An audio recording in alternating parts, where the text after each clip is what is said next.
Hi everyone, welcome to my channel. Today we are going to understand bones in ToonSquid. This is the first video in the series on bones. I'll cover what bones are, how to use them, and why they matter. In future videos, I'll deep dive into topics like bone binding, bind pose, transform tools, IK targets, and many more.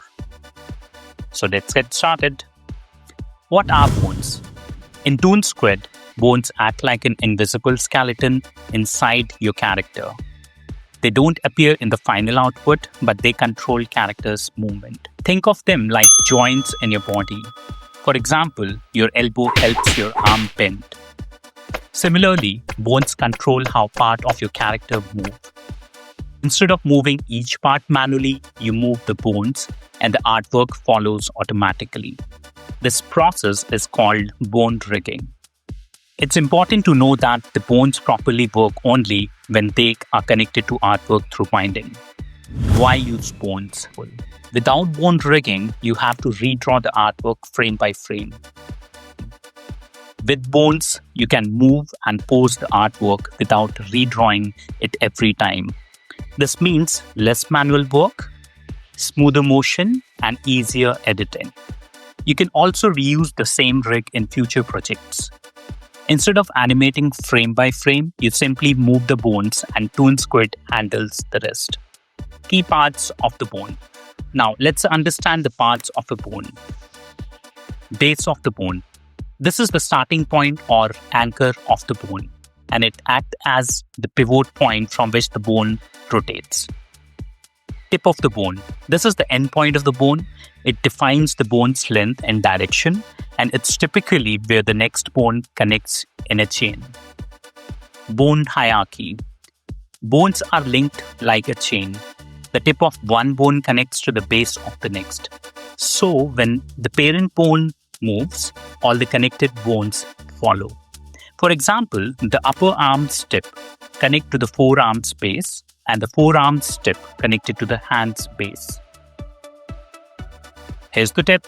Always place the base of the bone at the joint, as this is the pivot point for natural and correct movement. This ensures realistic rotation like elbows and knees. Now a quick introduction to the bone binding.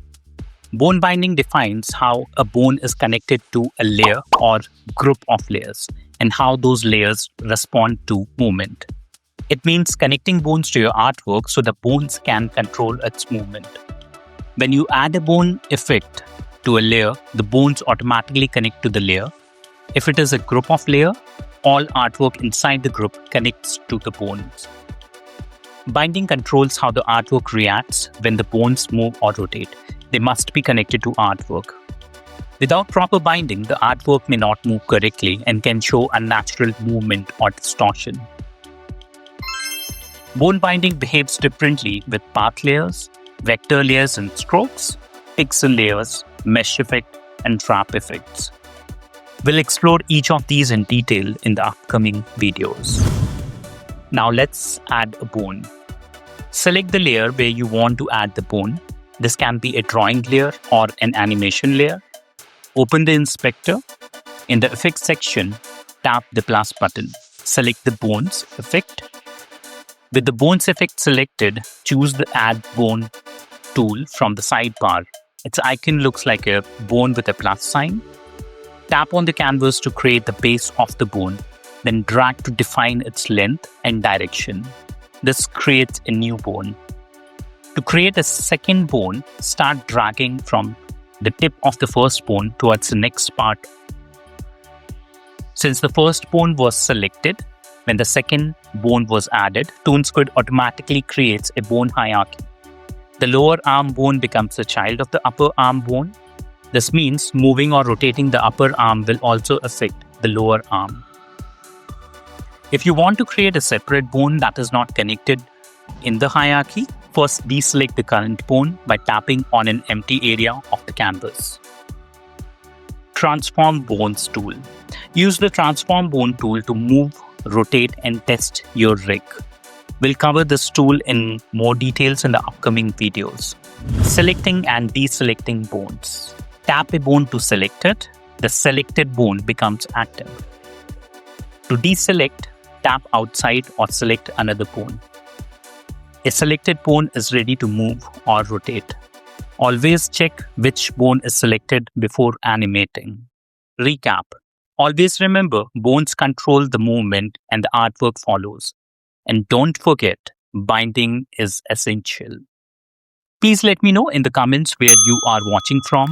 Also, if you would like a tutorial on a specific topic or have any questions, feel free to mention them in the comments below.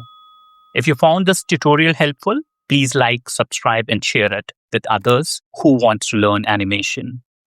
Thanks for watching, and I'll see you in the next videos.